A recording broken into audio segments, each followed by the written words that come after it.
Hi class, today we're going to talk about the Euthyphro. Again, the Euthyphro is a great dialogue because Plato wrote this very intentionally for his students and in a way that really helps us as we're starting to kind of just begin putting our toe in the water for philosophical analysis. And so, so what we're going to do today, we're going to go through the dialogue. Specifically, we're going to focus on his meaning Euthyphro's 6 definitions, talk about why they fail, in terms of analysis. So generally I would encourage you to maybe take notes as a nice little chart. Well, what's the definition? What's wrong with it? What does that teach us about philosophical analysis? There are some important lessons here. And of course the lessons are what is most important. Even in a normal semester, I wouldn't ask you to memorize lists of definitions. What we learn from them is much more important anyway. So remember, this is Middle Plato, so this is Plato's philosophy. In the dialogue, his ideas come from the fictional Socrates. So, what's the setup? The setup of this conversation that never actually happened is that Euthyphro and Socrates meet at the courthouse. Euthyphro was a historical person, and this case actually happened, but the dialogue was fictitious. So, at the courthouse, what is Euthyphro doing? He's basically filing papers to prosecute his father for murder. And you might say, wow. What happened? Well, his father owned some slaves. One slave killed another slave.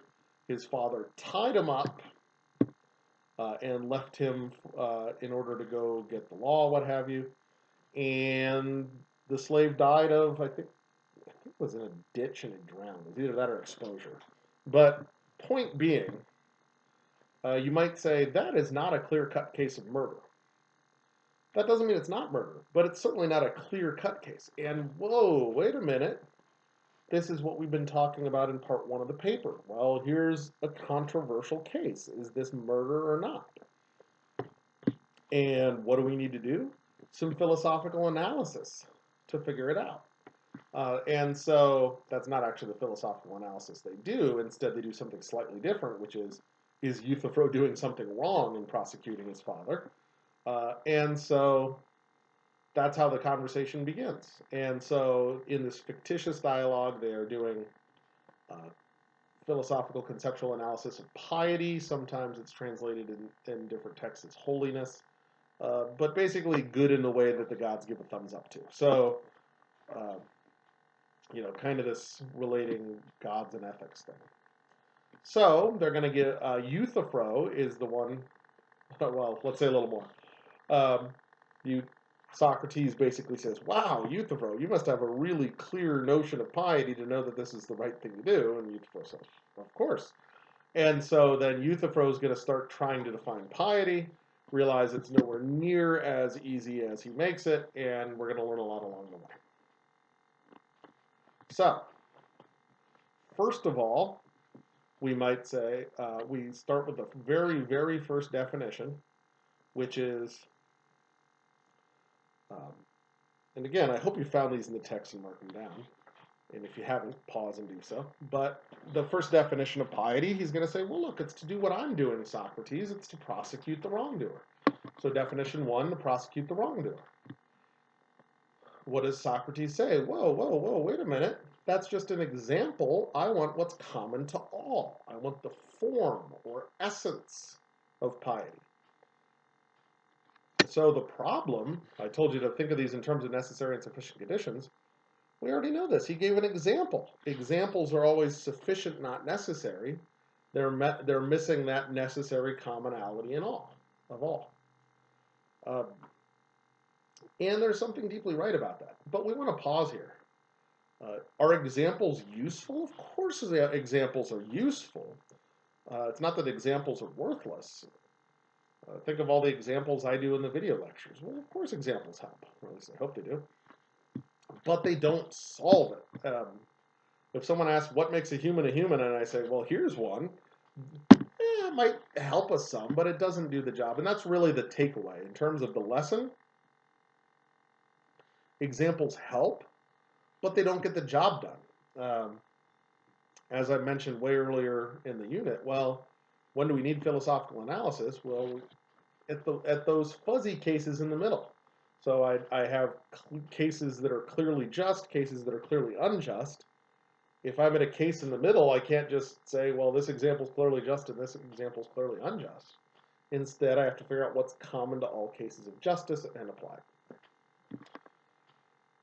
So then, he moves on to definition 2.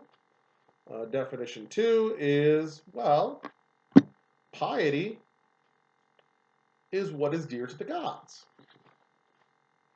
And there's a pretty obvious problem there. If we're talking Greek polytheism, Socrates is going to say, well, wait a minute, the gods disagree. Clearly what is dear to Ares, whose bed sheets are made of human skin, is a little different than what is dear to Aphrodite, goddess of love. And so the problem there is that the gods disagree. And so in terms of necessary and sufficient conditions, it's probably neither. Because some of the gods love things that are impious, and sometimes the gods love things that are pious. But what's really important here is how the definition gets fixed, and more importantly, what we learn from it. So how does the definition get fixed? Oh, this is an easy fix. I mean, why are we even talking about this, you might think? Euthyphro says, no. What I really mean is what is dear to all the gods. Easy fix. But here's the lesson, and this is the really important lesson in conceptual analysis. Say what you mean. Or more precisely, say what you're willing to defend, or say what the evidence supports. This is hugely important because we like to overstate things, and it's just ingrained into us, and yet we really shouldn't in most discourses. So let me give an example that I run into sometimes. Someone will say, I'm against abortion. And I say, well, which abortion? They'll say, I'm always against abortion. I say, okay.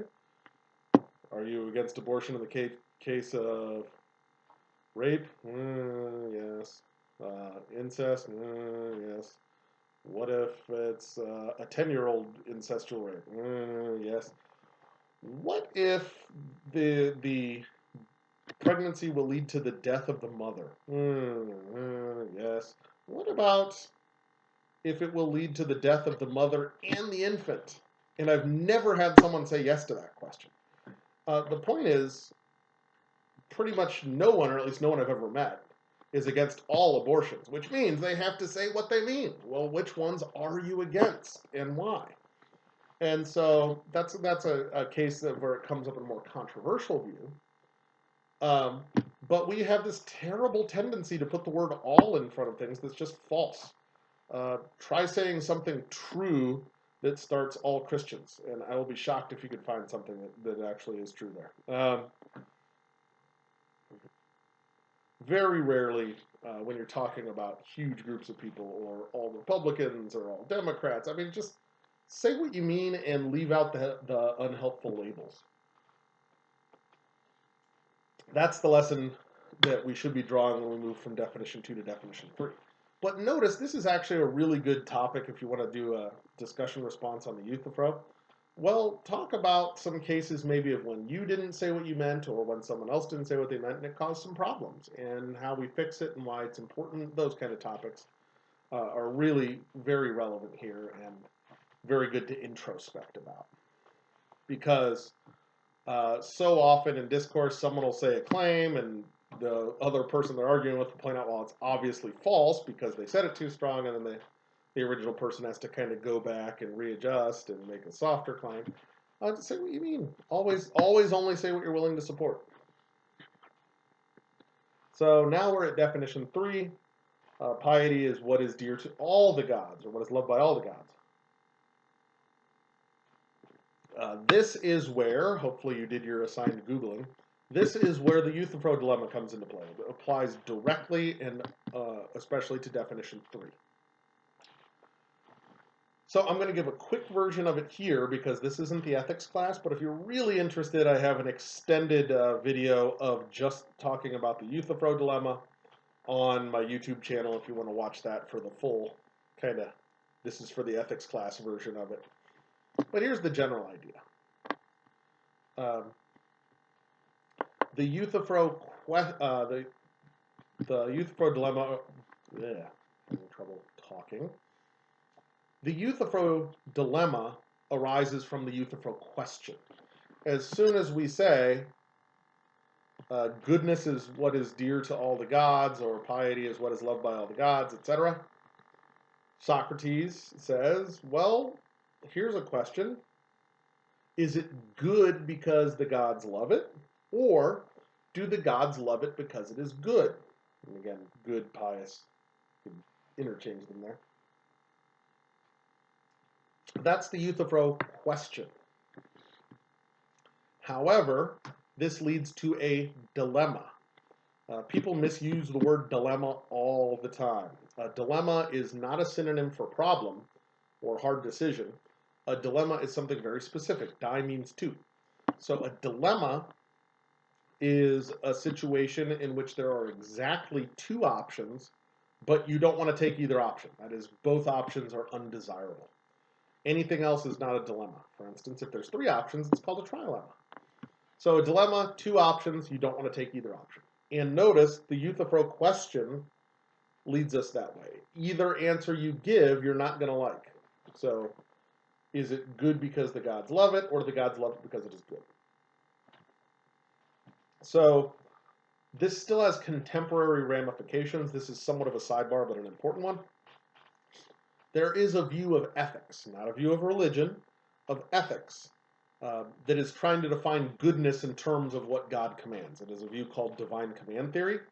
So divine command theorist says goodness is what God commands. Or if you'd like, goodness is both necessary and sufficient for God's commands. So they face the Euthyphro dilemma. More generally speaking, anybody who tries to connect what a God wants with goodness is going to say, well, they're going to have to answer, is it good because God commands it, or does God command it because it is good?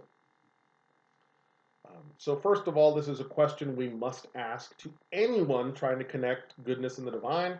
It's not a question you have to ask everybody. I mean, no God, no problem in an important sense. But if I want to say something like, God's commands are good, or God commands us to be good, we have to ask the Euthyphro question. Is it good because God commands it, or does God command it because it is good? Now, why is this a dilemma? Here's the short answer in conceptual analysis. Again, for the longer answer, feel free to look up on my YouTube channel the more extensive Euthyphro dilemma. If you can't find it, just shoot me an email. I'll give you the link. But here's the thing. If we're in this discussion with Socrates and Euthyphro where they're trying to find the definition of piety, and I give the answer, well, it's pious because the gods love it, why is that undesirable? Because it's kind of arbitrary and capricious and trivial. Well, if Zeus loved tacos, does that make tacos pious? It doesn't seem like it. It seems like there's something deeper, something richer. Certainly when Euthyphro is trying to make the comment that him going through this arduous process of prosecuting his own father for wrongdoing seems to be getting at some deeper concept than, the gods love. Something else is going on there. And so the first option, saying it's pious because the gods love it, is undesirable because it's capricious. Also, we have to know what the gods love, which is not entirely easy. Well, that's not a dilemma yet. It's only a dilemma if both options are a problem. So why is it a problem to say the gods love it because it is pious? First of all, pause. Sorry, not in the literal sense. But it's worth mentioning this isn't always a problematic option. In fact, this is something Plato himself would want to say. And this is pretty much something Socrates did say in the Apology. Well, of course the gods love what is pious or what is good. So why is that a dilemma? Because think of our situation. We're sitting here trying to define piety. And if we simply answer, whatever piety is, the gods love it, that doesn't actually help us. Um, in, uh, it doesn't actually tell us what piety is. If I asked you, well, what's basketball? And someone says, well, LeBron James plays it. That doesn't actually tell me what basketball is. That just tells me what someone else's relationship with the object is. So maybe it helps a tiny bit, but it doesn't get the job done. So let's take the Euthyphro dilemma from the top. Again, at the shallow level we need for the intro course. If you want the deeper stuff, go find that video. Anybody who wants to connect goodness and God's will, God's love, God's command, those kind of things, has to say, well, how does that connection go? Is it good because the gods love it, or do the gods love it because it is good? That's the Euthyphro question. It's a dilemma if either answer given is problematic or undesirable. And that seems to be the case here, especially in conceptual analysis. So, why is it problematic to say it's pious because the gods love it? Because we want a deeper concept than that. We want, we want goodness to be something more than, the equivalent of God's favorite color. Put it another way, it sure seems like there's more wrong with murder than God said not to. I could list a whole bunch of other reasons it's wrong. There's something deeper going on when we're talking ethics. So, what about the other answer? What if we say the gods love it because it is good? Great, I hope you say that. Remember, Plato and Socrates were religious reformers of a sort who said the gods are essentially good. I hope you say that, but at the same time, that doesn't help us here. We're trying to define piety. We're not trying to define God. And so that even if that option is something we should say, it doesn't actually answer with what we're trying to do, hence a dilemma. So, on your chart, definition 3, piety is what is dear to all, what is loved by all the gods. Problem, the Euthyphro dilemma. What does it teach us? Actually, a lot. I think probably the most important one here is, people have a tendency to just hide behind God or the gods when they don't want to answer questions about ethics. Don't do that. And we're going to see that a little more explicitly in definition 4. So definition 4, if you found it, tries to define piety in terms of justice. I'm not going to give the exact wording there, but that's what's going on. Because it's the part of justice that, first of all, part of relations are necessary, not sufficient. But here's the more important one, and related to the previous definition. One thing that people love to do that we absolutely should not do when they're doing conceptual analysis is they try to clarify a murky concept by introducing a murkier concept. So I'm trying to define piety, and they try to define that by introducing justice. But then we're going to need a good definition of justice, and that's really hard. Philosophers are still working on it. We'll get back to you. So the lesson there, and it's an important lesson, is we don't resolve a murky issue by introducing a murkier issue. You see this in politics quite often. So they'll try to resolve gun restrictions by appealing to constitutional interpretations. Well, guess what? Those are incredibly murky, and they actually change over time. And so unless you're a constitutional lawyer who has a really good grasp of this, you're probably making things worse rather than better by trying to solve a murky issue by introducing a really murky issue. The only other people who do that are usually the ones who are trying to win by cheating. Well, let's really confuse the audience till they agree with me. That's the other time that happens. But no, we don't resolve a murky issue by introducing a murkier issue. One more example. There's talk about whether we should have universal health care in certain ways. And people will say, oh, that's socialism. Socialism is a really murky concept. It's something that, if you're using a clear and precise definition, the definition has nothing to do with the context in which it was just used. So the clear definition of socialism is The government owns the means of production, according to Marx. That doesn't have anything to do with what we just said, which means there's something more complex going on. Um, don't introduce these new concepts and maybe tied to the previous lessons. Say what you mean instead. Let's have an actual legitimate discussion about universal health care instead of hiding behind buzzwords and introducing murky concepts. That's what's going to be more fruitful one way or the other. All right, on to definition 5. Definition 5 is roughly piety is taking care of the gods. And you might say, taking care of the gods how? Once more, you see Plato's doing a little bit of religious reform here. Well, the gods don't really need us to pile meat in a giant pile and light it on fire and wave the smoke towards the holiest of holies. That's called a wave offering, by the way. That's not the kind of thing the gods need. They're not, they're not human emperors. They don't need people fanning them and feeding them grapes. And so what's the lesson there? Well, of course, a little more religious reform on Plato's part, but the other lesson is one we saw before. Say what you mean. Take care of the gods how? This leads to the final definition, which is service to the gods. Socrates says, oh, you mean doing what the gods want? Well, yeah. That's definition 3 again. So the problem with definition 6, service to the gods, is it's functionally equivalent to definition 3, which means we're still stuck in the Euthyphro dilemma. So, again, that's the dialogue. Much more important are the lessons in conceptual analysis we learn.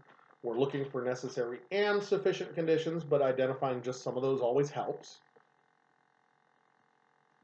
Second of all, the really 2 big important ones, say what you mean. Don't try to resolve mysteries by introducing bigger mysteries. That is not the way to progress. And so watch for those. And again, peppered throughout is some really good religious reform and religious ethics ideas that are still having contemporary ramifications. So it's a really good dialogue overall. I'm going to end this with a warning, though. There's something, it was coined by P.T. Geach, called the Socratic fallacy. This isn't a fallacy that Socrates makes. This is a fallacy that people who read Socratic dialogues make. So the Socratic fallacy, here's the precise definition. The Socratic fallacy is the following inference: to infer that just because we can't enumerate all the necessary and sufficient conditions, we can't use the concept, or we don't know what it means. So, can you articulate all the necessary and sufficient conditions for justice? Probably not. Does that mean you have no concept of what justice is? No, of course not. I still know the easy cases. I still know obvious justice, obvious injustice. And the more work I do, the better able I am to resolve borderline cases. So the lesson we don't take from dialogues like the Euthyphro is, well, they didn't arrive at a precise articulation of the necessary and sufficient conditions of piety. I guess we have no idea what piety is. That is not the lesson we take. And in fact, if you read the dialogue really closely, Plato's Socrates does pretty broadly hint at something like at least a good approximation or good starting point of a definition of piety, something like doing your duty to both gods and man. And by the way, that's the kind of thing we're looking for in part 2 of the paper. You're not going to completely solve it, but if you give it the old college try, so to speak, and really work through some of these issues, you'll get a lot better at it, and maybe that's good enough. It's certainly an improvement. As we talked about in some of the week 1 discussions, well, you don't have to aim it perfect. You just have to aim it better. And the better able we are to understand and utilize the concepts, better we'll be. So that's the Euthyphro.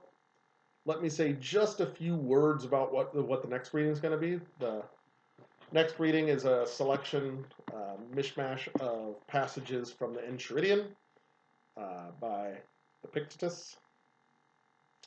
So those are confusing words. Let me back up a bit. Enchiridion just means handbook. Epictetus was a Stoic. There was a very famous school of philosophy called Stoicism in early Roman philosophy. And they were interested in this one very interesting philosophical question that often gets ignored nowadays. What's the good life? Seems like a really important question. And the Stoics give this one kind of answer. Now, there's lots of nuanced disagreements among the various Stoics, but that's what's nice about reading the Enchiridion. This is the handbook. This is kind of Stoicism for dummies. This is something that is written for people outside of Stoicism so they can kind of help understand the central tenets. So that's what's going on connected to philosophical analysis. They're trying to analyze the good life. Well, what are its necessary conditions, and that'll tell us how we achieve it. So that's what we will be doing for next time. It's a lot of fun, and even if it doesn't convert you into a full-blown Stoic, there are a lot of good ideas and thoughts there that will, if you practice them, will probably make you a happier person. So that's a pretty nice payoff. We will see you next time.